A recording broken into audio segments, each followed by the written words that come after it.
سلامونه ملګرو د IPL مکمل غب جوړ دی جی دا سکور کارډ لګ تاسو په سکرین باندې وګورئ ګوره کولکتہ نائٹ رائیډر کړی دي 261 رنزونه شپږ کھلاډیان آوټ په شل اورونو کې جی په T20 میچ کې 261 رنزونه جوړ شوي چې ورپسې پنجاب کنګ بیا چیس کړي هم دي 262 ورپسې کړي هم صرف په دوو کھلاډیانو په نقصان باندې او په 19 اور کې لکه 262 چیس کړي دي او اته بالونه چې کوم دي ته هم سپیل پاتې شوي دي نو تاسو خپل سوچو کوي دا څنګه وکټ پي دا به څنګه پیچ چې په دې باندې دومره ډیر هاي سکور کیږي جی دا بل کدا سي پیچ پي چې بس مطلب ډیران پیچ پي روډ به کوئی سټریټ نو په ټرن کیږي نو په باونس کیږي او دا سکور کارډ چې تاسو ګورئ د بیټسمنانو چې کم سټرایک ریټ سره بیټینګ کړي به مزان لا حیران کی سکور کارډ طرف راځو ټونه بیټینګ هو په لاک چې کم کړي د کولکتہ نائٹ رائیډر کړي دي وګورئ 261 رنزونه کړي دي د کې فلسارټ په 37 بالونو 75 رنزونه کړي دي ناراین چې کم دی په 32 بالونو باندې 71 رنزونه کړي دي سنیل ناراین جی په 23 بالونو باندې 39 وینکاټش ایر کړي دي رسل په 12 بال 24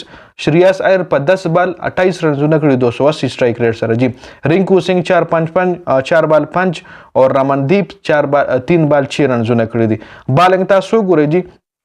سیم کورن په سلور اورونو کې 75 رنزونه ورکړي 4 اور 60 اور یو وکټ ایشتلی ده ارشدیپ سنگ 4 اور 45 2 وکټ هرشل پټیل 3 اور 48 یو وکټ رباډا 3 اور کړي دي او 52 رنزونه ورکړي دي جی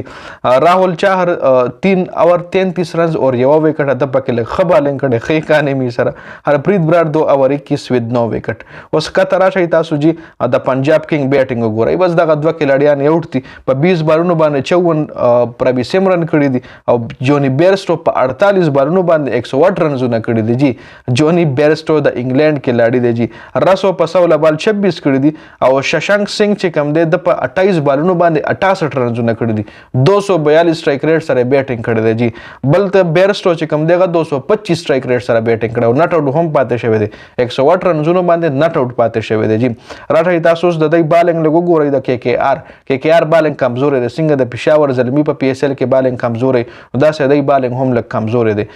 دشمن ته چې کوم له 3 اور 48 وکټ نشته هرشیت رانا 4 اور 61 وکټ نشته انوکل روی 2 اور 36 وکټ نه سنیل نارائن 4 اور 24 د پکې زبردست بالنګ کړي چې اکانومي سره 4 اور 24 اور یو وکټ ورن چکرورتی 3 اور 46 رسل 2 اور 36 اور رمندیپ سنگ صرف صدور بالونه کړي دي اور 9 رنزونه ور کړي دي جی نو دا مکمل سکور کارډو چې دا میچ پنجاب کنگز ګټلې ده په 8 وکټو باندې لکه تاسو خپل سوچ کوي چې په یو میچ کې دومره ډیر هاي سکور کیږي څنګه چې تاسو له سکرین باندې ښکاري KKR کړي 261 رنزونه کولکتہ نائٹ رائیډر او ورپسې پنجاب کنګ هغه چیس کړي دي په 19 اور کې جی اته بالونه ته پاتې شوي دي